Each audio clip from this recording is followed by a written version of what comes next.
नमस्कार दोस्तों, कैसे आप सभी लोग। उम्मीद करता हूँ सभी लोग अच्छे होंगे। आज का टॉपिक थर्मल फिजिक्स में हमारे पास है न्यूक्लियर डेंसिटी। तो न्यूक्लियर डेंसिटी की जब हम बात करते हैं then we talk about matter density and charge density. ठीक है, तो ये चीज़ आज हमें कवर करनी है। तो let's have a quick glance what we will study today. First we will have an introduction, हम इंट्रोडक्शन देखेंगे।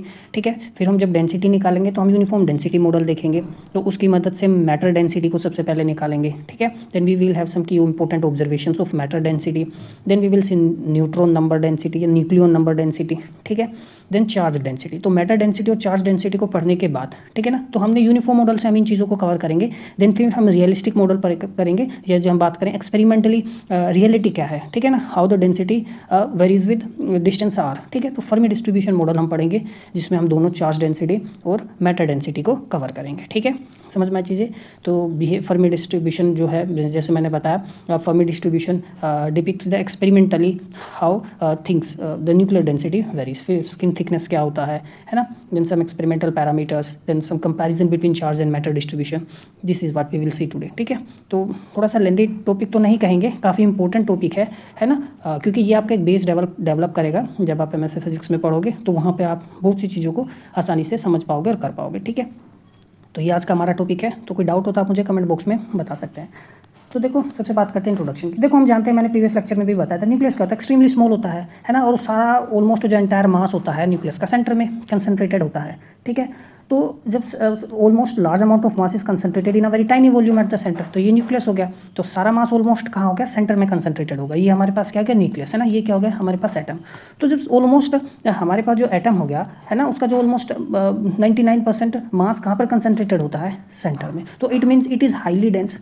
तो इसका मतलब क्या होगा, वो हाईली डेंस होगा। ठीक है, तो वही हम चीज़ निकालेंगे कि डेंसिटी क्या होगी फिर उसकी। ठीक है, तो जो ऑर्डिनरी मैटर होता है जनरली, ठीक है ना, हमारे पास, तो उसका जो डेंसिटी होता है वो लगभग 10⁻³ किलोग्राम मीटर पर क्यूब होता है। ये ऑर्डिनरी, मतलब जो डे टू डे लाइफ में हम चीज़ें जनरली देखते भी हैं, 10⁻³ या 10⁻⁴ के आसपास ऑर्डिनरी मैटर्स की डेंसिटी होती है। लेकिन जब हम न्यूक्लियस की डेंसिटी की बात करते हैं, जो न्यूक्लियर डेंसिटी होती है, ठीक है, वो कितनी होती है, लगभग 10⁻17 किलोग्राम।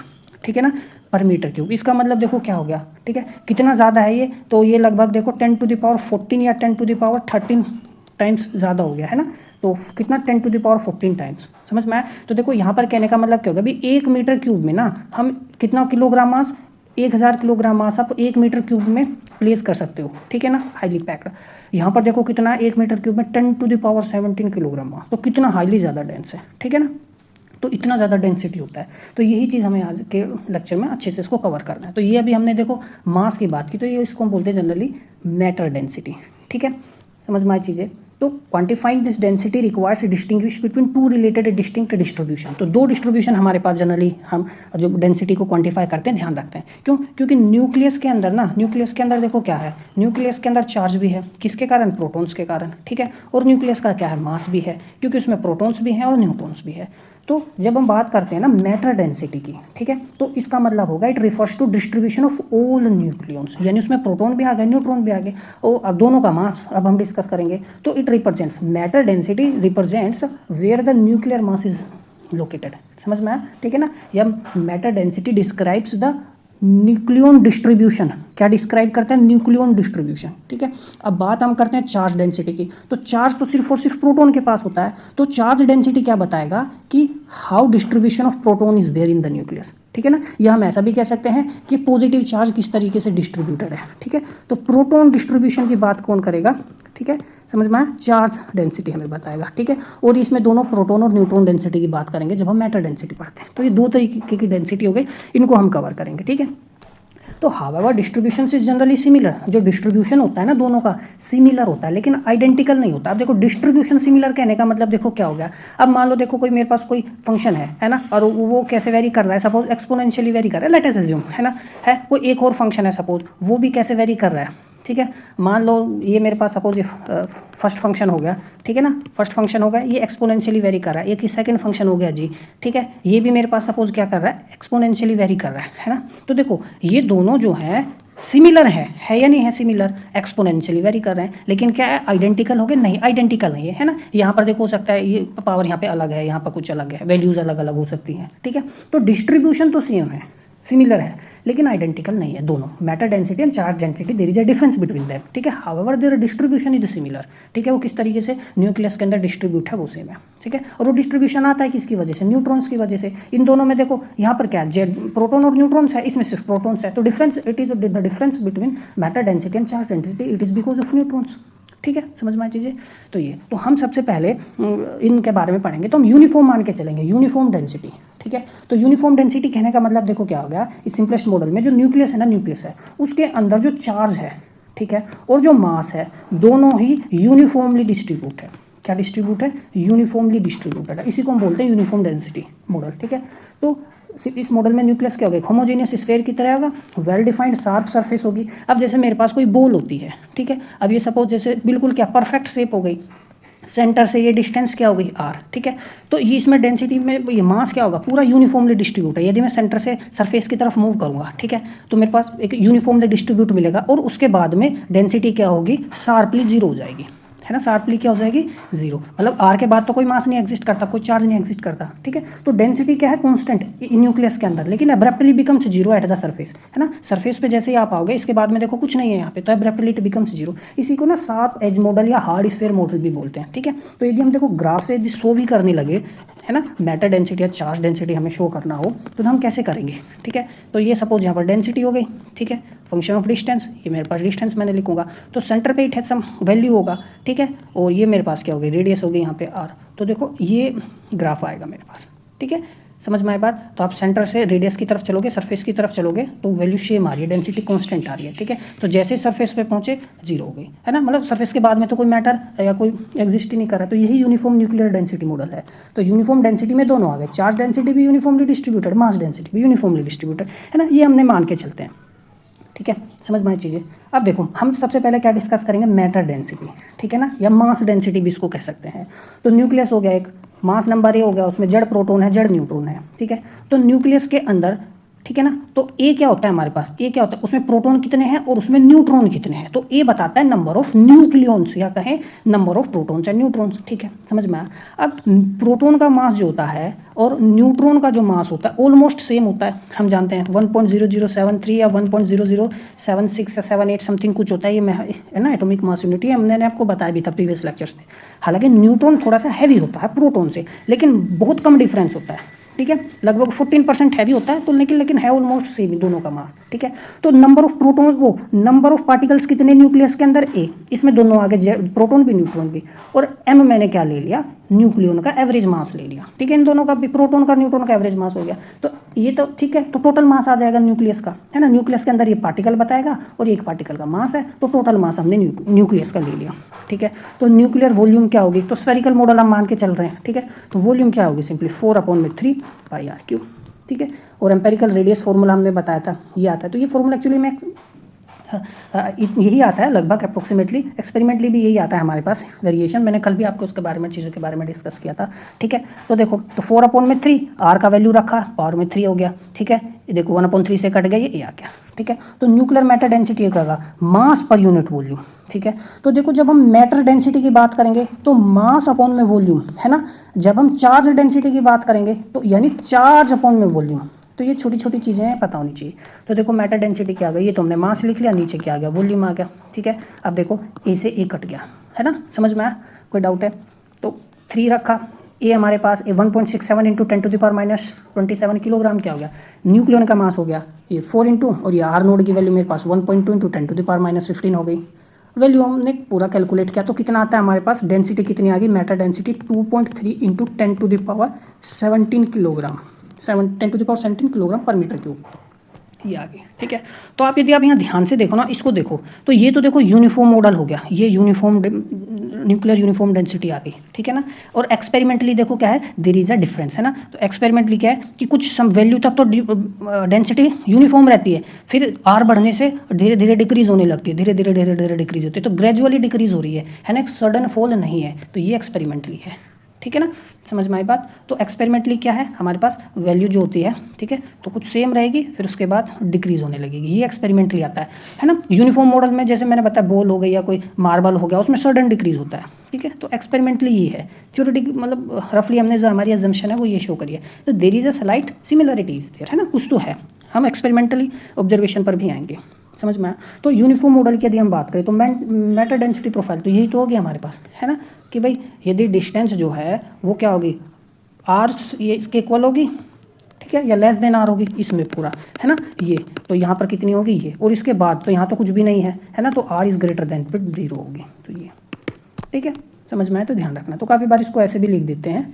कि ये हो गया, तो जो मैटर मास डेंसिटी है पावर में 0 लगा देते हैं, इसका मतलब ये सेंटर में मतलब पूरे मतलब अंदर इनसाइड द न्यूक्लियस डेंसिटी इतनी होगी, ठीक है, समझ में आया। काफ़ी बार ऐसे भी लिख देते हैं, ये मतलब इनसाइड द न्यूक्लियस इंटीरियर की बात कर रहा है, इंटीरियर में डेंसिटी ये होगी, ये कितनी है, 2.3, ठीक है, इंटू 10⁻⁷ बस डिनोटेशन का फ़र्क है और कुछ नहीं, समझ में आया। अब देखो कुछ इंपॉर्टेंट ऑब्जर्वेशंस देखो आप ध्यान से, देखो ये कट गया था, तो देखो मास जो है वो भी कांस्टेंट है न्यूक्लियन का, आर नोड जो होता है ये एक्सपेरिमेंट पे निर्भर करता है तो हमारे पास, ठीक है, और जब हम इलेक्ट्रॉन स्कैटरिंग लेते हैं तो इसका वैल्यू 1.2 फर्मीमीटर आता है, हमने भी देखा था।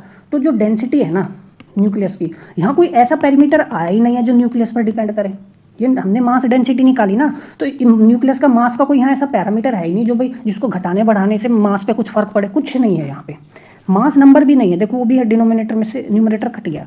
तो जो न्यूक्लियर डेंसिटी हमने निकाली है ये मतलब मास न्यूक्लियर डेंसिटी या मैटर डेंसिटी जो हमने निकाली है इंडिपेंडेंट है, मास नंबर पर ही डिपेंड नहीं कर रही, क्योंकि भाई हम जैसे जैसे पीरियोडिक टेबल में आगे बढ़ेंगे तो मास नंबर बढ़ता है, ठीक है, कार्बन, नाइट्रोजन, ऑक्सीजन, समझ में आया, तो ये हो गया फ्लोरीन वगैरह, तो ये ठीक है, तो ये 6, 7, 8, 9, तो देखो मास नंबर बढ़ रहा है, ठीक है, समझ में आया। लेकिन यहाँ पर हम क्या देखते हैं, डेंसिटी तो कांस्टेंट आ रही है, वो तो मास नंबर पे डिपेंड नहीं कर रही, तो इसका मतलब है इन सभी का जो न्यूक्लियस की डेंसिटी होगी वो क्या होगी, कांस्टेंट होगी, ठीक है, क्योंकि वो मास नंबर पर डिपेंड ही नहीं कर रही है। तो जो इंटीरियर मास डेंसिटी है it is same for all nuclei, lightest to the heaviest, है ना, हल्का से भारी कुछ भी आप न्यूक्लियर ले रहे हो सब पर वो यूनिफॉर्म मॉडल में हम क्या देख रहे हैं, यूनिफॉर्म मॉडल में हम क्या देख रहे हैं, उसकी आ रही है कांस्टेंट आ रही है, ठीक है, समझ में आई बात। अच्छा पहली तो बात ये एक ऑब्जर्वेशन तो ये, दूसरी क्या, बस जब ये कांस्टेंट आ गई, ठीक है, तो जब मास नंबर बढ़ेगा तो इसका मतलब इसमें न्यूक्लियॉन्स भी बढ़ते हैं, तो हम मतलब वो मोर ज़्यादा न्यूक्लियॉन्स ऐड करने से न्यूक्लियस कंप्रेस नहीं हो रहा बिल्कुल भी, स्वाभाविक सी बात है ना। देखो इसमें न्यूक्लियॉन्स ज़्यादा है किससे, इससे, तो इसमें कितने 6, इसमें कितने 9, है ना, समझ में आई बात। तो इसकी भी डेंसिटी उतनी है, इसकी भी डेंसिटी उतनी है, तो ज़्यादा न्यूक्लियॉन्स के एडिशन होने से तो डेंसिटी में कोई फर्क पड़ नहीं रहा, तो क्या हो गई डेंसिटी एक तरीके से सैचुरेट हो गई है ना, क्या हो गई, सैचुरेट हो गई है, समझ में आया। हालांकि साइज बढ़ जाएगा भाई, फ्लोरीन का साइज ज़्यादा होगा कार्बन से, साइज बढ़ जाएगा, लेकिन डेंसिटी क्या रह गई है मेरी, सेम रह गई है, ठीक है, समझ में आया, क्योंकि वो एक मास नंबर पर डिपेंड ही नहीं करिए या कितने न्यूक्लियॉन्स तुम ऐड करो, न्यूक्लियॉन्स ऐड करने का मतलब क्या होगा, मास नंबर ही तो हो गया, ए ही तो न्यू नंबर ऑफ न्यूक्लियॉन्स होता है।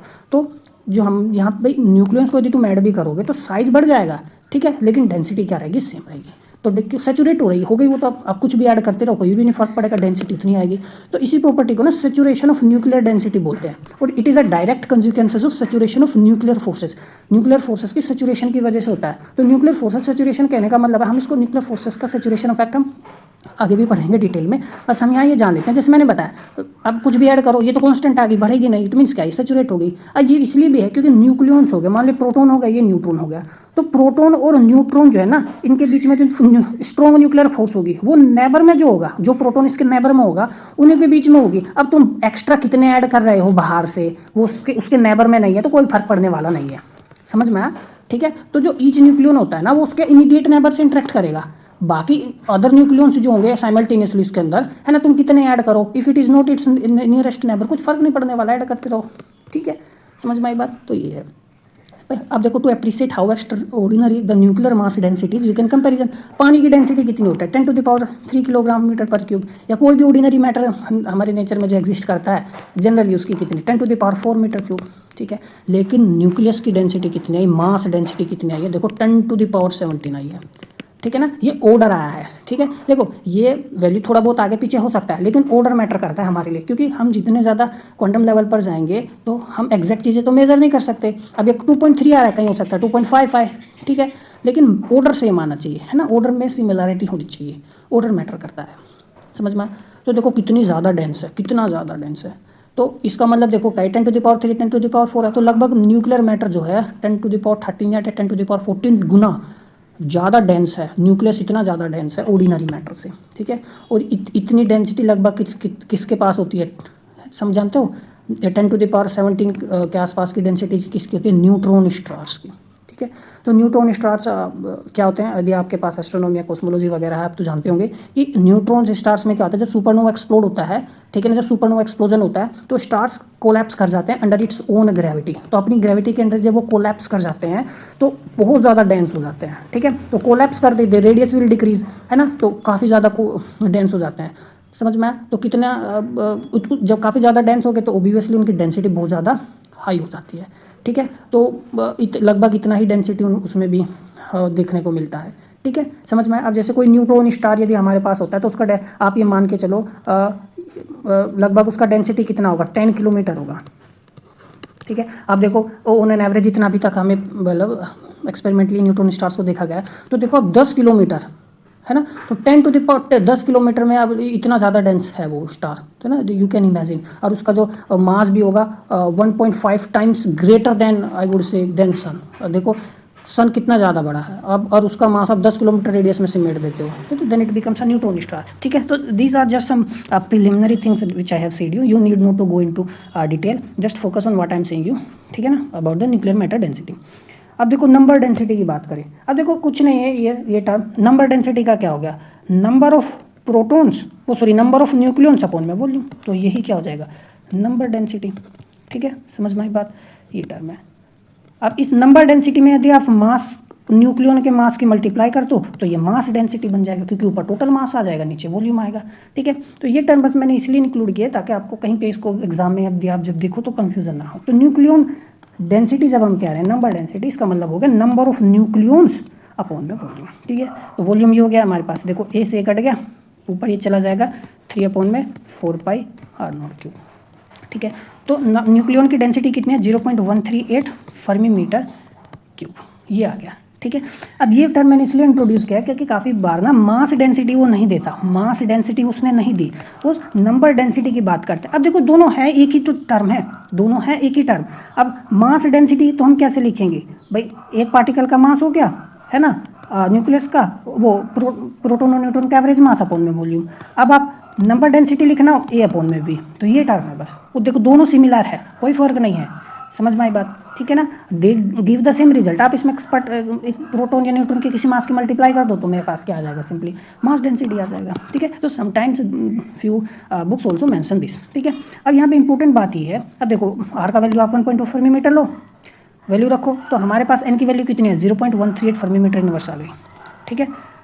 अब देखो जिस तरीके से मास डेंसिटी जो था मास नंबर पर डिपेंड नहीं कर रहा था, उसी तरीके से इसमें भी तो नंबर डेंसिटी भी तो मास पे डिपेंड नहीं कर रहा है, ठीक है। तो ये वैल्यू जो है ना, ये अब ये number of particles per unit volume, ये क्या है number of particles per unit volume, ये कांस्टेंट हो गई भाई, यूनिट वॉल्यूम में इतने पार्टिकल्स आ सकते हैं, इतने न्यूक्लियॉन आ सकते हैं, मैं कहूँ, समझ में आया, ठीक है। अब ये 1.38 इंटू 10 टू द पावर 44 है ना, फर्मी मीटर में 10 टू द पावर -15 होता है, ठीक है। तो उसी को वो क्या है इनवर्स किया है, समझ वो पावर में क्या है, तो ये आ गया, ये मेरे पास टर्म है, यानी 1 मीटर क्यूब वॉल्यूम में ना इतने न्यूक्लियॉन्स हैं, इतने ही आ सकते हैं और उससे ज़्यादा आ ही नहीं सकते, तो ये फिक्स हो गया, क्योंकि और किसी चीज़ पे तो ये डिपेंड नहीं कर रहा, तो ये सेचुरेट हो गई, तो ये न्यूक्लियर सेचुरेशन डेंसिटी है, पर इतने ही नंबर ऑफ न्यूक्लियॉन्स आ सकते हैं 1 मीटर क्यूब में, इससे ज़्यादा नहीं आ सकते, और तुम नंबर ऑफ प्रोटॉन्स और नंबर ऑफ न्यूट्रॉन्स नहीं ले सकते, तो ये क्या ये समझ में आया, तो ये नेचुरल डेंसिटी है ना, न्यूक्लियर मैटर जिस पर क्या हो जाते हैं स्टेबलाइज हो जाते हैं। अब हमारा जो मैटर है वो स्टेबलाइज होगा, यू कैन नॉट ऐड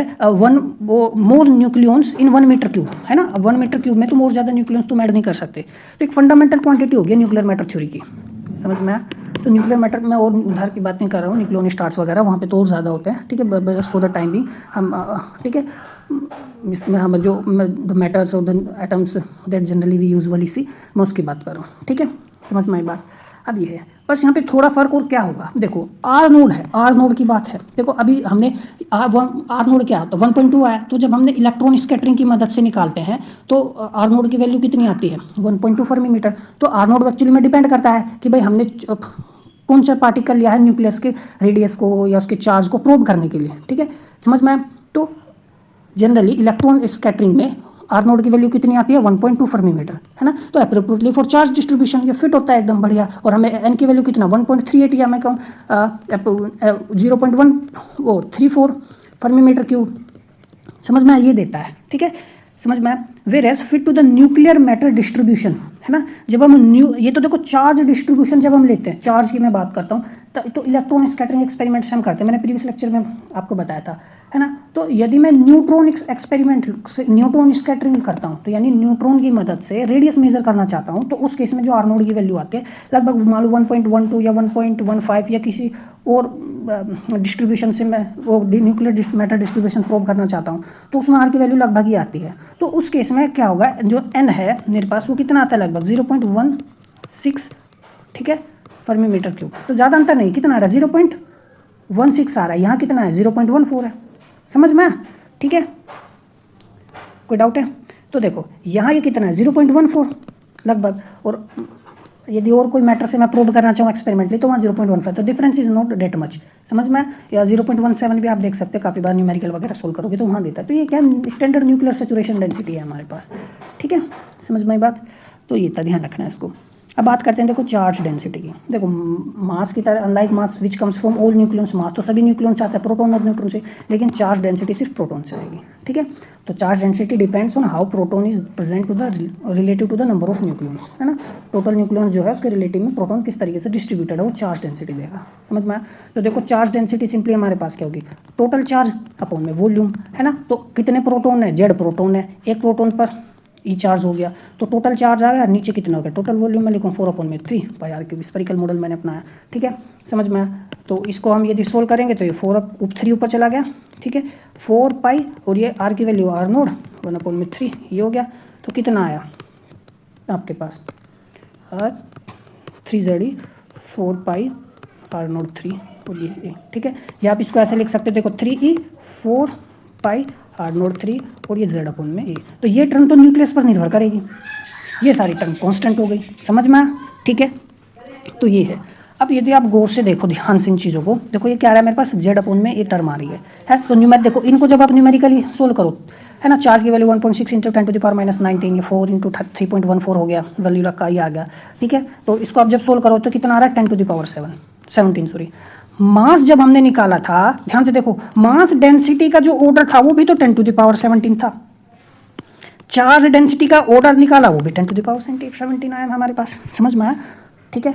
अच्छा, तो ये किसी पर डिपेंड नहीं कर रहा था, है ना, ये जेड और ए पर डिपेंड करता है, समझ में आया, ठीक है। तो देखो ये जेड और ए पे डिपेंड कर रहा है, मास डेंसिटी जेड और ए पर डिपेंड ही नहीं कर रही थी, है ना, इंडिपेंडेंट ऑफ मास नंबर था। लेकिन यहाँ पर यदि आप देखो, अब जो भी आप पार्टिकल हमारे पास न्यूक्लियस होगा, वो जिसका भी हमें चार्ज डेंसिटी निकालनी है तो उसका जेड लिखना पड़ेगा, ए की वैल्यू लिखनी पड़ेगी, ठीक है। तो अनलाइक मैटर डेंसिटी, जो चार्ज डेंसिटी है वो it depends on the ratio Z upon में ए, ठीक है। तो ये रेशियो पर डिपेंड करिए जेड अपॉन में, ध्यान रखना। हालांकि दोनों क्या ऑर्डर सेम आ रहा है, ठीक है। तो डिस्ट्रीब्यूशन जो है ना दोनों का वो क्या है, सिमिलर है, ठीक है। डिस्ट्रीब्यूशन क्या है, सिमिलर है, यानी ये प्रोटॉन डिस्ट्रीब्यूशन दिखा रहा है और ये क्या दिखा रहा है, न्यूट्रॉन्स एंड प्रोटॉन डिस्ट्रीब्यूशन, मास की मैं बात करूँ, ठीक है, समझ में आया। अब देखो जैसे स्टेबल और लाइट न्यूक्लियस की यदि मैं बात करी तो भाई नंबर क्या होता है, ए क्या है, ए जनरली उसमें नंबर ऑफ प्रोटॉन्स और नंबर ऑफ न्यूट्रॉन्स, ठीक है, ए की वैल्यू 8 होती है।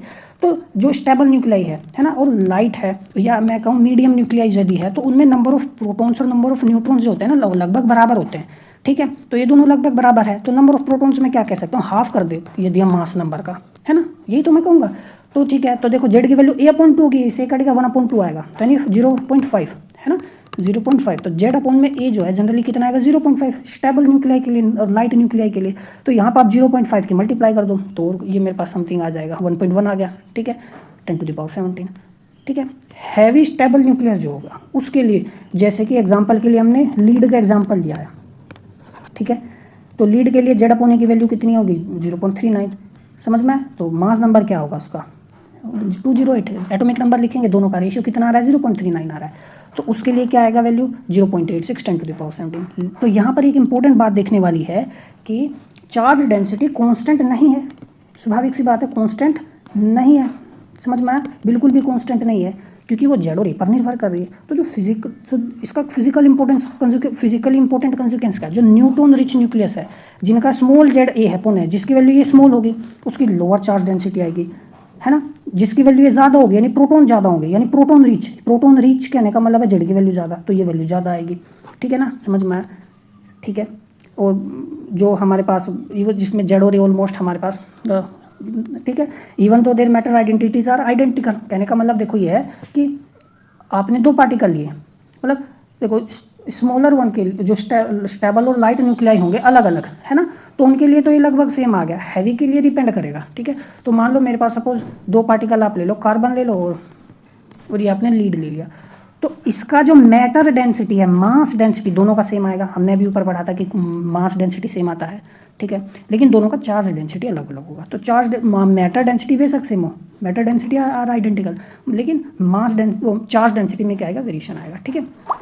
समझ में आई बात? पहली तो बात है। दूसरा हमने यहाँ क्या देखा, irrespective of the nucleus you are taking the order remains the same. आप लाइट और मीडियम न्यूक्लियर के देखा 10⁻7, हैवी न्यूक्लियस के लिए भी ऑर्डर 10⁻7। तो charge density is not strictly constant, we know that, है ना, वी हैव सीन, है ना भाई। स्टेबल के लिए 1.1 आ रहा है यहाँ पे और हैवी के लिए 0.86 आ रहा है ना। Nuclear chart, along the nuclear chart the charge density is not constant like matter density, है ना, अनलाइक मैटर डेंसिटी। भाई मैटर डेंसिटी कांस्टेंट थी लेकिन चार्ज डेंसिटी तो कांस्टेंट नहीं है, लेकिन दो it remains of the same order, लेकिन ऑर्डर सेम है, ठीक है। तो छोटी छोटी चीज़ें ध्यान रखना, समझ में आगे बात। अब बढ़ते हैं हम देखो फर्मी डिस्ट्रीब्यूशन की तरफ ऑफ न्यूक्लियर डेंसिटी, यानी रियलिस्टिक मॉडल की यदि हम बात करें तो हमने क्या देखा भैया कि चाहे वो कोई भी डेंसिटी हो, चार्ज डेंसिटी हो या मास डेंसिटी हो, ठीक है, तो हमने देखो यूनिफॉर्म मान के चले, है ना। यूनिफॉर्म मॉडल से तो हमने क्या, हमने यूनिफॉर्म डेंसिटी मान के चले और हमने निकाला कि ये आ रही है, ठीक है, ये, ठीक है। तो मास की यदि बात करें तो मास के लिए तो ये सारा ही सेम आ गया, ठीक है, समझ में आया। ये मान लो मैंने मास डेंसिटी निकाली और ये मेरे पास रेडियस होगी, है ना। और यदि मैं चार्ज डेंसिटी के लिए बनाऊँ तो ये मेरे लिए क्या लिखा, चार्ज डेंसिटी के लिए वो भी सेम आएगा। वो हर न्यूक्लियस के लिए थोड़ा हो सकता है वो अलग आए, समझ में आया। हर न्यूक्लियस के लिए हो सकता है थोड़ा सा कम आए, ठीक है, समझ में आई बात मैं क्या कह रहा हूँ। क्योंकि अभी हमने क्या देखा, ये जेड अपॉन में ए पे निर्भर करता है ना, लेकिन जो पैटर्न है वो तो सेम है, ठीक है ना। दे आर सिमिलर, ठीक है ना, बट नॉट आइडेंटिकल। तो ये बात हमने अभी ये जानी हमने, ठीक है, अभी इस लेक्चर में। अब देखो ध्यान से, अब हमने क्या देखो, ये हमने चार्ज डेंसिटी के लिए बनाया है, ठीक है। तो एक्सपेरिमेंटली जैसे मैंने भी बताया था आपको दोनों के केस में कि ये हमारे पास क्या हो गया, है ना, यूनिफॉर्म मॉडल हो गया, लेकिन रियलिटी में क्या होता है, it goes off this way, ठीक है। वो पहले कुछ वैल्यू के लिए कांस्टेंट रहेगा, फिर ग्रेजुअली डिक्रीज करेगी वैल्यू, एब्रप्टली डिक्रीज नहीं होता, एब्रप्टली जीरो नहीं होता। ये दोनों केस में होता है, ये चार्ज डेंसिटी में भी और मास डेंसिटी में भी सिमिलर डिस्ट्रीब्यूशन हम देखते हैं, ठीक है। तो जो यूनिफॉर्म डेंसिटी मॉडल है, ठीक है, वो भाई एवरेज न्यूक्लियर डेंसिटी यानी चार्ज या मास डेंसिटी वो फिजिकली आइडियलाइज्ड तो कर देता है, ठीक है ना, एस्टिमेट भी करता है। लेकिन जो एक्सपेरिमेंटल मेजरमेंट है, जैसे हमने हाई एनर्जी इलेक्ट्रॉन स्कैटरिंग की यदि मैं बात करूं तो उससे हम जब मेजर करते हैं, जैसे मैंने प्रीवियस लेक्चर में भी आपको बताया था इलेक्ट्रॉन स्कैटरिंग में और न्यूट्रॉन स्कैटरिंग में, तो कि इलेक्ट्रॉन स्कैटरिंग से हमें चार्ज रेडियस मिलती है और न्यूट्रॉन स्कैटरिंग से हमें मास रेडियस मिलती है, किस तरीके से, ठीक है। तो एक्सपेरिमेंट मेजरमेंट क्या शो करते हैं कि एब्रप्टली जीरो नहीं होता, ठीक है ना। क्या शो करते हैं, डेट न्यूक्लियर डेंसिटी जो है, मतलब न्यूक्लियर डेंसिटी जब वर्ड इस्तेमाल करते हैं तो दोनों की बात होगी, चार्ज डेंसिटी की भी मास डेंसिटी की भी। वो डज नॉट टर्मिनेट शार्पली, देखो शार्पली जीरो नहीं हुआ है, वो आया धीरे धीरे धीरे धीरे धीरे धीरे धीरे धीरे धीरे ऐसे जीरो हुआ है, ठीक है ना। क्योंकि कुछ साइज होगा न्यूक्लियस का, है ना। यूनिफॉर्म डेंसिटी तो क्या कहता है, बिल्कुल एकदम कांस्टेंट रहेगा, ये जीरो होगा, ठीक है। अब जैसे सरफेस पे पहुंचे बाहर कुछ है ही नहीं, तो ये मॉडल तो ये स्क्वायर जो बना है इस वो शो करता है, लेकिन रियलिटी में वो एब्रप्टली जीरो नहीं होता, ठीक है। But instead of falls off gradually over a finite surface region, ठीक है, समझ में आई बात ये है। अब देखो a more realistic model must therefore account for this diffuse surface. तो भाई रियलिस्टिक मॉडल तो वही होगा ना जो डिफ्यूज सरफेस का अकाउंट करेगा, है ना। अब जैसे कहा कि भाई जो पार्टिकल, भाई ये तो रियलिस्टिक मॉडल हो गया, ठीक है ना। डेंसिटी क्या होगी, एकदम जीरो हो गई, ठीक है, आर पे। लेकिन रियलिस्टिक मॉडल में क्या होता है कि कुछ ना कुछ डेंसिटी हमें मिलेगी, ठीक है ना, पर्टिकुलर वैल्यू के बाद भी, ठीक है। चारों तरफ से यूनिफॉर्मली मास डिस्ट्रीब्यूशन नहीं होगा कि ये बहुत सा भी हो सकता है, यहाँ मास थोड़ा सा ज़्यादा हो, यहाँ मास कम हो, यहाँ चार्ज थोड़ा ज़्यादा हो पर यूनिट वॉल्यूम यहाँ कम हो, तो इट इज़ नॉट यूनिफॉर्मली, समझ में आए। तो डिफ्यूजिव सरफेस होती है। ये हम बात करें फजी एज होता है, क्या होती है, फजी एज, ठीक है। ये मैंने बात आपको कल के लेक्चर में भी बताई थी। तो यदि देखो यहाँ पर हम एक्सपेरिमेंटली देखें तो कैल्शियम, कोबाल्ट, इंडियम, गोल्ड के लिए शो क्या है, तो देखो कुछ वैल्यू ऐसे ग्राफ कैसा है ना, कुछ वैल्यू के लिए कांस्टेंट रहा आर के, फिर धीरे धीरे ऐसे डिक्रीज हो गया। तो ये मास डेंसिटी है, ये चार्ज डेंसिटी है, ठीक है। अब दोनों क्या है, सिमिलर हैं, सिमिलर डिस्ट्रीब्यूशन है, देखो ऐसे जाने के बाद ऐसे डिक्रीज हो रहे हैं, है ना, सिमिलर, ठीक है, ये है। तो लेकिन आइडेंटिकल नहीं है, एक एग्जैक्ट कॉपी नहीं है। तो यानी हमारे पास जो मैथमेटिकल टर्म होगी या जो कोई फंक्शन होगा वो दोनों का फंक्शन सेम आएगा, ठीक है, समझ में आया। तो जो empirical charge and matter distribution है ना न्यूक्लियाई का, are well described by 2 parameter Fermi distribution. तो ये जो डिस्ट्रीब्यूशन होता है ना, ये इसको बोलते हैं फर्मी डिस्ट्रीब्यूशन। ऐसे जो डिस्ट्रीब्यूशन होता है इसको क्या बोलते हैं, फर्मी डिस्ट्रीब्यूशन, ठीक है। या इसको वुड्स सेक्शन डिस्ट्रीब्यूशन भी कहा जाता है, ठीक है। तो देखो यहाँ पर बहुत सारे न्यूक्लियस के लिए बनाया गया है, हम किसी एक पर्टिकुलर न्यूक्लियस के लिए ले लेते हैं। तो ये हमने यहाँ पर, ठीक है, आप डायग्राम देख सकते हैं। तो डिस्ट्रीब्यूशन मेरे पास क्या है, ये है, एग्जैक्ट डेंसिटी इस तरीके से वेरी करती है। अब ये दोनों का केस है, मास डेंसिटी भी इसमें है और चार्ज डेंसिटी भी ऐसे ही वेरी करती है, ठीक है। मास डेंसिटी के लिए हो सकता है इनकी वैल्यूज अलग अलग हो, आर की वैल्यू अलग हो, ए की वैल्यू अलग हो, ठीक है। अभी है क्या वो भी मैं आपको बताऊंगा, ठीक है। तो चार्ज और मास डेंसिटी के लिए वैल्यू अलग अलग हो सकती है, लेकिन the variation distribution is same, ठीक है। तो ये मेरे पास आ गया, ठीक है। इसको हम प्रॉपरली लिखते हैं, ठीक है ना। कोई डाउट होता है मुझे कमेंट बॉक्स में बता सकते हैं। सिमिलर है देखो, तो 1 प्लस के ई आर माइनस के सी अपॉन में ए। सी क्या है मैं बताऊंगा, ठीक है। इसको सी भी लिखते हैं, R1/2 जो लिखा हुआ है, ठीक है, कंफ्यूज नहीं होना है। तो जो फर्मी डिस्ट्रीब्यूशन है ये है, तो ये हमें किसका डिस्ट्रीब्यूशन देगा, मास भी डिस्ट्रीब्यूट किस तरीके से न्यूक्लियस में, चार्ज किस तरीके से डिस्ट्रीब्यूट है वो देगा। तो ये दोनों डेंसिटी आ गई एक ही फॉर्म टर्म में, ठीक है, समझ में आया। हालांकि वैल्यू अलग अलग हो सकता है, ठीक है। अब ध्यान से देखो, ये आ गया मेरे पास, ठीक है। तो मैंने चार्ज डेंसिटी लेके हम इसको समझते हैं। तो ये हमारे पास क्या है, पैरामीटर समझो। जो रो नोड है, rho naught is the central nuclear density. क्या है, सेंट्रल न्यूक्लियर, जो सेंटर में डेंसिटी है। ये जो डेंसिटी है ना, ये मैक्सिमम डेंसिटी जो थी, यही मेरे पास क्या है, सेंट्रल न्यूक्लियर डेंसिटी है।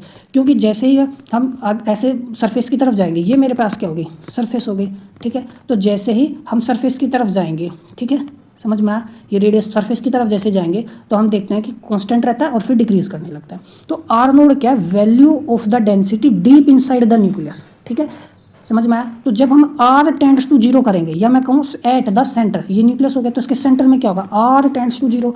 तो जब आप R टेंड्स टू 0 करोगे, ठीक है, समझ में आया, तो ये जो टर्म है मेरे पास एक्सपोनेंशियल, ये वाली टर्म जो गायब हो जाएगी। तो आपके पास क्या बचेगा, लगभग रो नोड 1 प्लस के 0 बचेगा, ठीक है।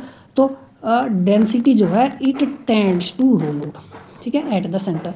तो ये बात हो गई यहाँ पे सेंटर पे, तो सेंटर पे डेंसिटी ये हो गई, तो इसको मैंने नाम दिया रो नोड, ठीक है, समझ में आया।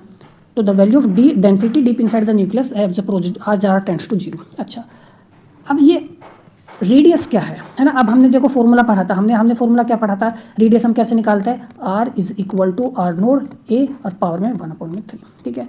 अब यूनिफॉर्म मॉडल में तो हम समझते हैं R की वैल्यू कैसे है, लेकिन जो डिफ्यूजिव सरफेस है ना भाई, डिफ्यूजिव सरफेस है, फिक्स ही नहीं है कि न्यूक्लियस की सरफेस कहाँ खत्म हो रही है, डिफ्यूजिवनेस है, फजीनेस इज देयर। तो कैसे पता करें, कैसे डिफाइन करें कि रेडियस हम क्या लेंगे, ठीक है। तो ध्यान से समझो, तो रेडियस को हम कैसे डिफाइन कर सकते हैं, सेंटर में यदि डेंसिटी कितनी है, रो नोड, ठीक है, ठीक है, where R tends to 0 density कितनी होगी ये। और यदि डेंसिटी हाफ हो जाए, अब आप ऐसे जाएंगे तो डेंसिटी क्या होगी, कम। तो जब डेंसिटी क्या हो जाए, हाफ हो जाए, तो उस केस में जो रेडियस आएगी उसको हम हाफ रेडियस बोलते हैं, ठीक है। और यही एक्चुअल में रेडियस है, इसी को अफेक्टिव रेडियस भी बोलते हैं। हाफ रेडियस तो उसको बस ऐसे कह दिया नाम, क्योंकि यहाँ पर डेंसिटी क्या हो गई, हाफ हो गई, समझ में आया, ठीक है। देखो मैं इसको एक बार फिर से बताता हूँ, कन्फ्यूज़न नहीं होना चाहिए बिल्कुल भी, ठीक है। तो हाफ रेडियस जो है मेरे पास, ये जो R is equal to R naught A 1/3 है ना, ये वो वाली रेडियस है जहाँ पर डेंसिटी हाफ हो जाती है, तो अफेक्टिव रेडियस है, ठीक है। अब हम यदि आपसे कोई पूछे फर्मी डिस्ट्रीब्यूशन के हिसाब से न्यूक्लियस की रेडियस आप कैसे डिफाइन करोगे, तो भाई अब फर्मी रेडियस डिफाइन करेंगे जब, तो न्यूक्लियस का कोई फिक्स्ड शेप और बाउंड्री तो है नहीं। अब कैसे बताए कि क्या क्या रेडियस हम ले, नहीं बताएंगे ना, क्योंकि फिक्स्ड शेप एट साइज तो है नहीं उसका। तो यदि सेंटर से डेंसिटी, सेंटर पे डिस्टेंस ऑलमोस्ट 0, और बाद जब हम सेंटर से बाहर की तरफ जाएंगे न्यूक्लियस में, तो डेंसिटी यदि आधी हो गई, जहाँ पर भी आधी हो गई, तो वो वहाँ तक की वो जो डिस्टेंस होगी ना, उसी को हम क्या बोलते हैं, हाफ रेडियस बोलते हैं, ठीक है। और इसको ना काफ़ी बुक्स में आप देखोगे C से डिनोट करते हैं, तो ध्यान रखना, ठीक है। अब देखो ये यहाँ पर मैक्सिमम डेंसिटी है, ठीक है, समझ में आया, कोई डाउट है। और यहाँ पर डेंसिटी कितनी हो गई, हाफ, ये कितना होगा 0.5, ठीक है, समझ में आया। तो आप एक ऐसे लाइन जब खींचोगे तो वो कर्व पर यहाँ कट कर रही है ना, तो ये वर्टिकल लाइन जो ये है ना, यही तो रेडियस है R, ठीक है, समझ में आया। तो यही मेरे पास हाफ रेडियस होगी, ठीक है। जहाँ पे ये वहाँ पे 1 था यदि, है ना, तो नॉर्मलाइज्ड फॉर्म में लिखा है, यहाँ पे 1 था, तो यहाँ पर कितना होगा 0.5। तो ये ध्यान रखना, कंफ्यूज नहीं होना है बिल्कुल भी। अब देखो तो जब अब देखो हाफ डेंसिटी, तो आर हाफ क्या है, हाफ डेंसिटी रेडियस है, यानी the radial distance at which density falls exactly to half its value at the centre, है ना, यानी जहाँ पर जो डेंसिटी है वो कितनी हो गई, रूट नोड अपॉन में 2 हो गई। ठीक है, आप यहाँ पर यदि आप हम वैल्यू भी पुट करके देख सकते हैं। ठीक है, समझ में आया? तो ये एक्चुअली में मैं जैसे मैंने बताया पर सी की वैल्यू रखते हैं, है ना, लेकिन ये हाफ होता है, आर 1/2 होता है एग्जैक्टली। तो ठीक है, तो देखो आर की वैल्यू जब आप आर 1/2 रखोगे यहाँ पे, तो ये भी पूरा टर्म क्या बन जाएगी, 1 बन जाएगी, क्योंकि पावर में 0 आ जाएगा, तो 1 + 1 क्या हो जाएगा, √2 हो जाएगा। ठीक है, देखो यहाँ पर आर की वैल्यू जैसे आप रखोगे ना, ठीक है, ध्यान रखना, तो आर की वैल्यू जैसे आप यहाँ पे रखोगे तो 0 बन गई पावर, ये 1 + 1 कितना हो गया, 2। तो this confirms R upon root is indeed half radius, है ना। हमने देखा, चेक करा, तो देखा कि वहाँ पे डेंसिटी हाफ आ रही है, नहीं आ रही है, बिल्कुल। ठीक है, अब देखो यदि, ठीक है, अब तो यहाँ से देखो हम क्या समझे भाई, न्यूक्लियस होगा हमारे पास। ठीक है, यहाँ पर डेंसिटी कितनी है, रो नोड, और यहाँ डेंसिटी कितनी हो गई, हाफ हो गई। ठीक है, और इसके बाद फिर ग्रेजुअली 0 की तरफ जा रही है। तो अब यदि आर की वैल्यू रेडियस से कम हो, है ना, अब ये फिक्स्ड रेडियस हमने डिफाइन की है, हाफ आप 1/2 लिख लो, या 1/2 ना भी लिखो, काफ़ी उसमें 1/2 लिखते नहीं है। ठीक है, लेकिन मैंने यहाँ पे लिखा ताकि आपको चीज़ें समझ में आए। ठीक है, तो यदि आर रेडियस, आर की वैल्यू 1/2 से कम है, आर 1/2 से कम है, यानी उस रीजन की मैं बात कर रहा हूँ जहाँ डेंसिटी जो है आधी डेंसिटी से ज़्यादा है ना, इस पर कमी होगी। तो जो एक्सपोनेंशियल टर्म है, ये वाली एक्सपोनेंशियल टर्म है, ठीक है, देखो ये आर की वैल्यू ज़्यादा है। ठीक है, तो मैं ना इसको थोड़ा सा ध्यान से हम यदि लिखे तो आप देखो,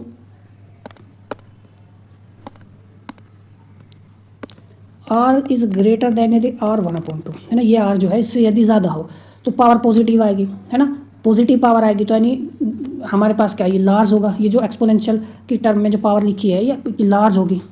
ठीक है, समझ में आई बात? तो एक केस ये हो गया। दूसरा क्या होगा, यदि लेस देन हो, ठीक है, तो ये आर की वैल्यू कम है, आर की वैल्यू ये क्या है, कम है, तो नेगेटिव पावर आएगी। समझ में आया, क्या आएगी, नेगेटिव पावर आएगी। अब जब पावर नेगेटिव आएगी तो पावर हो गई नेगेटिव। ठीक है, तो 1/, में इक्वल की पावर नेगेटिव, यानी यहाँ पे लो कम वैल्यू है, तो 1/, में कम कम ज़्यादा, तो ये पूरी टर्म ज़्यादा हो जाएगी। समझ में आया? ठीक है, तो ये पूरी टर्म क्या होगी, ज़्यादा होगी। एंड नेगेटिव, नेगेटिव कहने का मतलब इसमें क्योंकि पावर में नेगेटिव है ना, क्योंकि आर छोटा है, आर 1/2 ज़्यादा है, तो ये 1/, में जब टर्म जाएगी तो इट टेंड्स टू 0। ठीक है ना, समझ में आया? तो कहने का मतलब देखो सिंपली है, गिविंग आर, मतलब जब बहुत आर, ये वही तो रीज़न होगा, ये रीजन तो अप्रोक्सीमेटली 0 के पास हो गया ना, आर टेंड्स टू 0 के पास हो गया ना रीजन। ठीक है, तो जो इंटीरियर डेंसिटी है ना भाई, एट आर टेंड्स टू 0 पे भी कितना है, सेंट्रल डेंसिटी रो नोड है, और उससे और जगह इंटीरियर में भी हम कैसे पता करेंगे, जब रेडियस से कम ले लो वैल्यू, तो रेडियस से कम ही तो लिया वैल्यू, तो इन इंटीरियर रीजन की बात करें तो इंटीरियर रीजन में भी क्या आ रही है, ऑलमोस्ट कॉन्स्टेंट आ रही है। तो ये देखो एक पर्टिकुलर रीजन, देखो ये तो सेंटर में होगा कॉन्स्टेंट, तो एक पर्टिकुलर वैल्यू तक भी तो कॉन्स्टेंट है। समझ में आया? ठीक है, तो यहाँ तक कॉन्स्टेंट, मतलब इससे नीचे आप जाओ तो यहाँ तक तो देखो पूरा ये इंटीरियर रीजन ही तो है पार्टिकल का। ठीक है, वो भी अप्रोक्सीमेटली यूनिफॉर्म है ना, है ना, approximately uniform, but it slightly decrease भी होता है ये, लेकिन इट इज़ अप्रोक्सीमेटली यूनिफॉर्म। कहाँ तक, यहाँ तक तो है यूनिफॉर्म। ठीक है, consistent with the saturation of picture established in the uniform model. तो वही तो है भाई, सेंटर पे भी, सेंटर पे तो रो नोड है ही है, और सेंटर से हम ये रेडियस से का इधर ले ले भाई, ये तो आर टेंड्स टू 0 का डेंसिटी इतना है ना, और अंदर की बात करें तो नहीं, रेडियस से कम की वैल्यू लेंगे, मैं रेडियस से कम की बात कर रहा हूँ, तो वहाँ पर भी अप्रोक्सीमेटली यूनिफॉर्म है। अब हम इससे हम देख सकते हैं। ठीक है ना, समझ में आया? तो it is consistent with the uniform model, approximately तो यूनिफॉर्म है ही है। ठीक है, अब देखो हाफ रेडियस की मैं बात करें तो it scales approximately as R 1/2, consistent with the empirical radius formula, ध्यान रखना। ठीक है, अब देखो ए क्या है, होता है डिफ्यूजिवनेस पैरामीटर। तो हमारे पास ये है 1 + के ए आर माइनस के 1/2। ठीक है, और ये ए, तो ए जो है डिफ्यूजनेस पैरामीटर है, जिसकी टिपिकल वैल्यू जो होती है वो 0.52 फर्मीमीटर होती है ना। तो ये जो ए वैल्यू में बताऊंगा मैं आपको, ये जो डिफ्यूजिवनेस है भाई, न्यूक्लियस जैसे पता है परफेक्टली स्फीयर तो होता नहीं है, हार्ड स्फीयर की तरह तो नहीं है। ठीक है ना, शार्प बाउंड्री नहीं है, तो देयर इज डिफ्यूजिवनेस, तो उस डिफ्यूजिवनेस को ना ए बताता है, इसको डिफ्यूज पैरामीटर हम बोलते हैं। तो ये पैरामीटर कंट्रोल करता है how rapidly density falls off at the nuclear surface. तो न्यूक्लियर सरफेस पे देखो डेंसिटी किस तरीके से 0 होती है, या किस तरीके से कम होती है ना। आप देखो डेंसिटी कांस्टेंट रही, जैसे सरफेस की तरफ बढ़ते रहे, फिर धीरे से ग्रेजुअली क्या हो गई, 0 हो गई। तो ये कंट्रोल करता है ये how it gradually goes to 0। ठीक है, समझ में आया? तो स्मॉलर ए, यदि ए की वैल्यू बहुत कम है तो स्टीपर सरफेस आएगी, यानी ए की वैल्यू बहुत कम है, ये है तो देखो ऐसे बिल्कुल स्टीप आ जाएगा, ठीक है। और यदि है ना in the limit a tends to zero तो Fermi distribution reduces to sharp edge model, है ना, जैसे ए की वैल्यू कम होगी तो बिल्कुल ऐसे almost zero sharp distribution steeper surface होगी, और ए टेंड्स टू जीरो हो जाएगा तो ऑलमोस्ट यूनिफॉर्म मॉडल होगा ये, ठीक है, समझ में आई बात। और ज़्यादा ए की वैल्यू होगी तो it will take times to become zero, radius will become, वो डेंसिटी विल बिकम जीरो, ठीक है। तो जो ये पैरामीटर है हाफ रेडियस एंड ए, ये ना एक्सपेरिमेंटली हम डिटरमाइन करते हैं, ठीक है ना, by fitting experimentally scattering data to the Fermi distribution. अब एक्सपेरिमेंटल डाटा हमने ले लिया, अब फर्मी मॉडल में हम उसको फिट करके देखते हैं कि किस तरीके से वो फिट हो रहा है, और उस वहाँ से हाफ रेडियस और ए की वैल्यू निकालते हैं। देखो कोई एग्जैक्ट डायरेक्ट मेथड नहीं है कि भाई हम रेडियस क्या होगी और न्यूक्लियस की वो निकाल सके, नहीं है, डायरेक्ट मेथड है ही नहीं, ठीक है। एमएससी में भी जब आप पढ़ोगे वहाँ टर्म होती है फॉर्म फैक्टर में, ठीक है ना, स्कैटरिंग क्रॉस सेक्शन वगैरह, उन चीज़ों को हम निकालते हैं, फिर इनडायरेक्टली वहाँ से रेडियस निकाली जाती है, ठीक है, ये है। तो behaviour if the Fermi distribution की मैं बात करूँ, ये हमने ऑलरेडी डिस्कस कर ही लिया है, मैंने आपको बताया कि ये हमारे पास है ना, ये तो ये तो टर्म हमारे पास generally are less than r 1/2, है ना, समझ में आया। तो ये यहाँ पर देखो क्या हो गई, ये तो रेडियस हो गई, यहाँ पर डेंसिटी हाफ हो जाती है, ठीक है, सेंटर से ये सेंटर था, यहाँ पे हाफ हो गई, तो ये रेडियस कितनी है 1/2 आर 1/2। तो इस रीजन में तो देखो क्या है, अप्रोक्सीमेटली कांस्टेंट, तो when R is less than the radius it is flat interior, ये हमने अभी देखा था, ठीक है। और ये यहाँ पे एक्सपोनेंशियली इट बिकम्स जीरो, ठीक है, समझ में आई बात। और जब आर की वैल्यू हम रेडियस से ज़्यादा लेते हैं, ठीक है ना, तो ये देखो ये ना यहाँ तक थी रेडियस ये, ठीक है, ये मेरे पास क्या है आर 1/2 है, तो ये देखो एक्सपोनेंशियली बिकम्स जीरो, ठीक है, समझ में आया, ये है। तो ये अप्रोक्सीमेटली है कांस्टेंट है, तो देखो ये इक्वल टू नहीं है, इक्वल टू के लिए तो बिल्कुल ये आ गया है ना, हालांकि there is a slight exponentially decrement here is also there, ठीक है ना, दैट्स व्हाई अप्रोक्सीमेट साइन हमने यूज़ किया।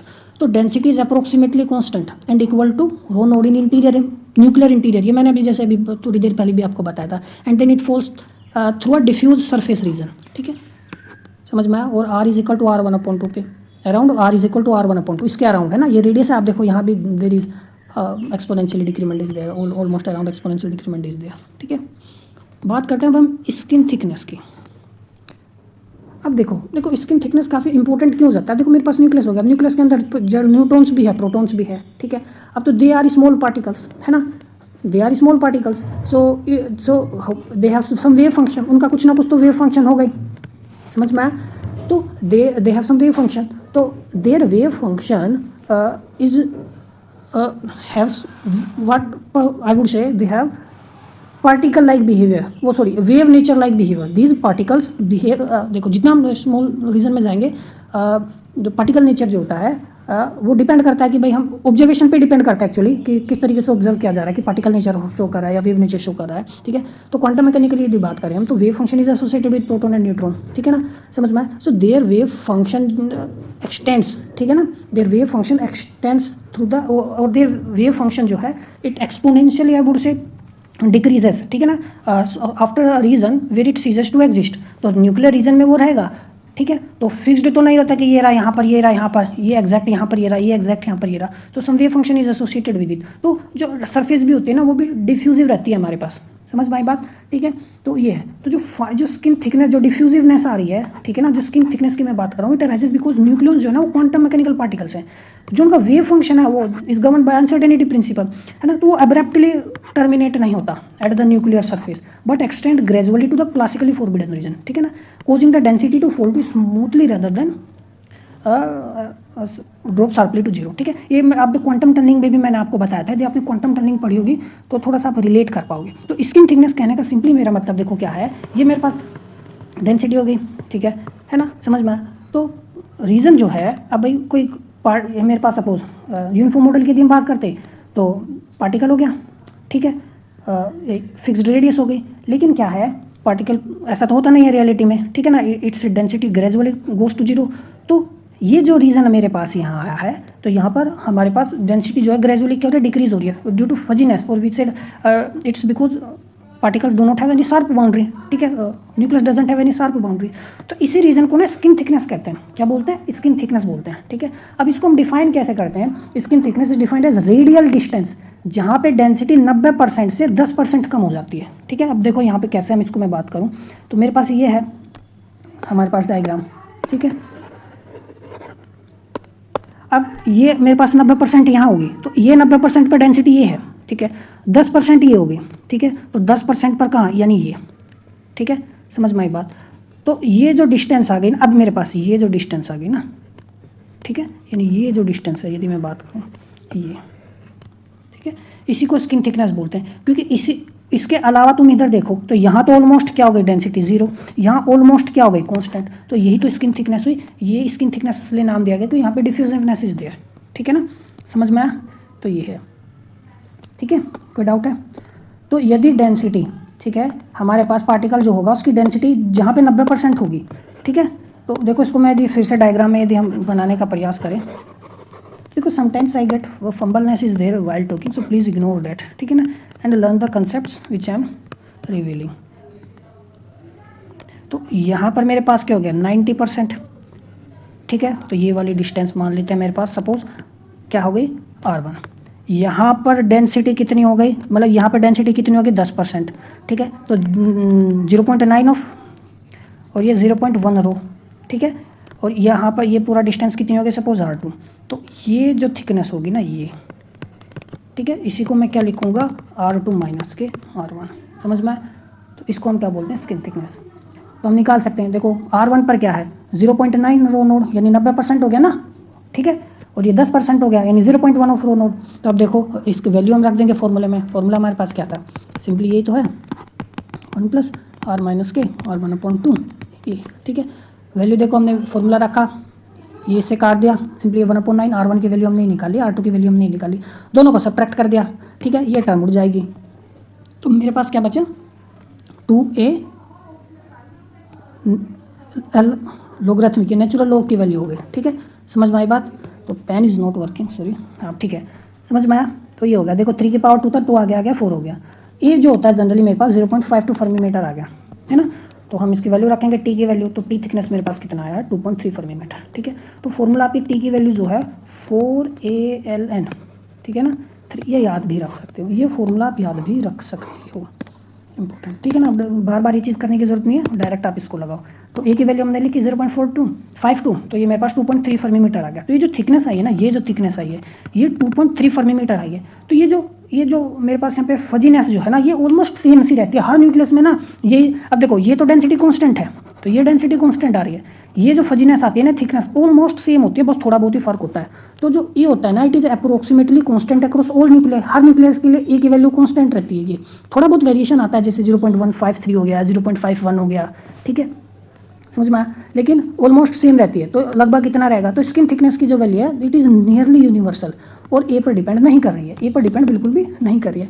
तो ये this is another manifestation of nuclear saturation, है ना। ये भी तो न्यूक्लियर सैचुरेशन का रिजल्ट हुआ। जो सरफेस रीजन है has same physical thickness whether the nucleus is light और हैवी। तो ये जो थिकनेस आती है ना, अब ऑलमोस्ट ये सेम आ रही है, तो इट मीन्स अभी के लिए सेम आ रही है, नहीं सैचुरेट हो गई है। तो it is because of the fact of nuclear saturation, ठीक है, समझ में आया। ये मैंने रीज़न बताया आपको स्किन थिकनेस के लिए। अब देखो एक्सपेरिमेंटल पैरामीटर्स यदि मैं बात करूँ, तो देखो कुछ फर्मी डिस्ट्रीब्यूशन पैरामीटर्स है ना, हम इलेक्ट्रॉन स्कैटरिंग एक्सपेरिमेंट से यदि कुछ एक्सट्रैक्ट करें, तो देखो ऑक्सीजन की रेडियस कितनी है, 2.61 है ना, सिल्वर की ये लीड की हमने निकाला है, और डिफ्यूजिवनेस पैरामीटर कितना आ रहा है, 0.513, 0.523, 0.526, देखो ऑलमोस्ट क्या आ रहा है, सेम आ रहा है, जैसे मैंने अभी आपको बताया था, ठीक है। और ये मेरे पास क्या है, आर नोड की वैल्यू है, R is equal to R naught A 1/3 तो है। तो ये रेशियो हमने क्या निकाला है, ये रेशियो हमने निकाला है, तो ये रेशियो में क्या दे रहा है, आर नोड दे रहा है, एम्पेरिकल कांस्टेंट रेडियस दे रहा है, ठीक है। तो देखो ये हमारे पास, ठीक है, डिपेंड करता है कि हम इसको किस तरीके से मतलब शोल्व करते हैं, ठीक है, समझ में आई बात। तो ऑलमोस्ट ये चीज़ आ रही है। तो जो हाफ डेंसिटी रेडियस है इट इंक्रीजेज विद ए के साथ बढ़ रहा है, बढ़ेगा भी, ए पे डिपेंड कर रहा है, ए की वैल्यू जैसे जैसे आएगी ये हमारे पास बढ़ेगा, ठीक है। और अप्रोक्सीमेटली ये कांस्टेंट आ रहा है, क्योंकि देखो 1.1, 1.1, देखो 1.12, 1.12, 1.1 ही है, समझो इसको। इलेक्ट्रॉन स्कैटरिंग एक्सपेरिमेंट हम कर रहे हैं, तो इस एक्सपेरिमेंट पर निर्भर करता है, तो ये भी तो ऑलमोस्ट सेम ही है, समझ में। तो जो डिफ्यूजिवनेस पैरामीटर है it is nearly identical in for all 3 nuclei which you have seen in experiment, ठीक है। तो स्किन थिकनेस भी लगभग कितनी आएगी, 2.3, तो कितना मेरे पास 4ALN3 तो था। तो ये सेम आ रहा है सभी के लिए, ऑक्सीजन के लिए भी, सिल्वर के लिए भी, और लीड के लिए भी। तो स्किन थिकनेस भी 2.3 के आसपास आती है, ठीक है, समझ में आई बात। तो ध्यान रखना, छोटी छोटी चीज़ें। कंपैरिजन यदि हम बात करें चार्ज और मैटर डिस्ट्रीब्यूशन की, तो देखो ये हमने अभी बताया कि जो न्यूक्लियर मास डेंसिटी डिस्ट्रीब्यूशन ले लो या चार्ज डिस्ट्रीब्यूशन ऑलमोस्ट सिमिलर है, हमने भी देखा भी है ना, लेकिन आइडेंटिकल नहीं है। ठीक है, समझ में आया बात? बिकॉज ऑफ द न्यूट्रॉन्स, क्योंकि मास डिस्ट्रीब्यूशन में न्यूट्रॉन्स कंट्रीब्यूट करते हैं, चार्ज डिस्ट्रीब्यूशन में न्यूट्रॉन्स कंट्रीब्यूट नहीं करते, है ना। तो हमने देखो फिगर बनाया ऑक्सीजन का, सिल्वर का और लीड का नीचे, तो देखो एक्सपेरिमेंटली आप देख सकते हो। ठीक है, तो देखो क्या हो गया, चार्ज हो गया, न्यूक्लियर चार्ज डिस्ट्रीब्यूशन हो गया, और ये क्या होगा, न्यूक्लियन डिस्ट्रीब्यूशन। देखो मास डिस्ट्रीब्यूशन को न्यूक्लियन डिस्ट्रीब्यूशन से भी हम बोलते हैं। मैंने आपको बताया था जब पढ़ाया था कि number of nucleons per unit volume भी काफ़ी बार निकालते हैं, है ना, यदि हम मास डेंसिटी नहीं निकालें, ऑलमोस्ट दे आर सेम। ठीक है, तो देखो हम क्या देख रहे हैं फिगर से कि जो सेंट्रल वैल्यू है वो डिक्रीज कर, चार्ज की बात करो, चार्ज डेंसिटी पर गौर करो, तो देखो चार्ज डेंसिटी की बात करो, ये लीड हो गया, लीड की वैल्यू कितनी है, ये सिल्वर की वैल्यू उससे थोड़ी सी ज़्यादा, ऑक्सीजन की उससे थोड़ी सी ज़्यादा, लेकिन लीड का मास नंबर ज़्यादा है तो चार्ज डेंसिटी थोड़ी सी कम आ रही है उसकी, है ना, समझ में आया? तो यानी वो जेड अपॉन ए पर निर्भर कर रही है। तो यही तो है, हमने यूनिफॉर्म मॉडल में भी देखा था कि जो चार्ज डेंसिटी है कुछ कांस्टेंट वैल्यू आती है यहाँ पे और वो जेड अपॉन ए आता है, यही तो था। तो यानी जेड अपॉन ए पे निर्भर कर रही है। तो जैसे जैसे ए की वैल्यू बढ़ेगी चार्ज डेंसिटी कम होगी, ये हम फिगर से भी देख रहे हैं। देखो लीड के लिए थोड़ी सी वैल्यू कम आई है। ठीक है, ये हम जानते हैं, समझ में आई बात? और दोनों डिस्ट्रीब्यूशन को यदि रिलेट करें तो ध्यान से देखना, चार्ज डेंसिटी जो है ना डायरेक्टली प्रोपोर्शनल होता है जेड अपॉन में ए, और ये मैटर डेंसिटी पे। ये डिफरेंस तो नहीं है, ये हो गया। ठीक है, देखो जेड अपॉन ए का ही फर्क हमारे पास है, और एक प्रोपोर्शनलिटी कांस्टेंट, काफ़ी बुक्स में ना तो यही लिख देते हैं, ए सिंपली ये। ठीक है ना, ऐसा नहीं लिखेंगे, ऐसा हम नहीं करेंगे, ऐसा नहीं करेंगे, समझ में आई बात? ठीक है, आप यूनिफॉर्म मॉडल से भी देख सकते हैं, दो यूनिफॉर्म मॉडल में भी आप निकालोगे तो देखो मास डेंसिटी में यहाँ समथिंग कुछ कांस्टेंट ही तो होता है, तो यही तो फर्क होता है बस जेड अपॉन ए का। ठीक है ना, लेकिन यहाँ पे कांस्टेंट की वैल्यूज अलग होती हैं, तो आप इनको इक्वल नहीं एग्जैक्ट रख सकते, तो प्रोपोर्शनलिटी साइन आएगा। ठीक है, डिस्ट्रीब्यूशन दोनों का सेम है, तो प्रोपोर्शनल है ना दोनों एक दूसरे के, तो डिस्ट्रीब्यूशन सेम है, तो फर्मी डिस्ट्रीब्यूशन दोनों का है। समझ में आई बात? फर्मी डिस्ट्रीब्यूशन दोनों शो करते हैं, समझ में आया? तो सेंट्रल वैल्यू जो होती है मास डेंसिटी की, वो हम जानते हैं, वो तो सभी न्यूक्लियस के लिए सेम है, मास डेंसिटी तो सभी न्यूक्लियस के लिए सेम होती है, ये हमने पढ़ा भी था। ठीक है, क्या ये था हमारा, आप देख सकते हैं ग्राफ से भी, देखो ये मास डेंसिटी तो है, तो देखो ऑलमोस्ट सेम ही है, देखो ज़्यादा डिफरेंस नहीं है। चार्ज डेंसिटी में डिफरेंस आता है, मास डेंसिटी में ऑलमोस्ट सेम है, कोई डिफरेंस नहीं है। ठीक है, ये हमने यूनिफॉर्म मॉडल में भी देखा था, है ना। तो ये है मेरा आज का लेक्चर, था हमारा आज का लेक्चर। इट वॉज क्वाइट लेंदी। उम्मीद करता हूँ आपको पसंद आया होगा और आपने बहुत कुछ सीखा होगा। कुछ फ्लो में कुछ चीज़ें यदि ऊपर नीचे काफ़ी बोल दी गई हैं तो डोंट वरी, आप लेक्चर को एक दो बार दोबारा देखोगे। इवन आप जो मैंने कंटेंट लिखा है आप उसको भी करोगे, वीडियो को पॉज करो, खुद लिखने का प्रयास करो, और मैं PDF भी प्रोवाइड करूँगा। ठीक है ना, आप कमेंट बॉक्स में आप लिख सकते हैं यदि आपको PDF चाहिए तो। मैंने टेलीग्राम चैनल का लिंक भी दिया है, यदि आपको PDF चाहिए तो आप वहाँ से संपर्क कर सकते हैं। ठीक है ना, तो ये था हमारा आज का लेक्चर। मिलते हैं अगले लेक्चर में, तब तक पढ़ते रहिए। नमस्कार।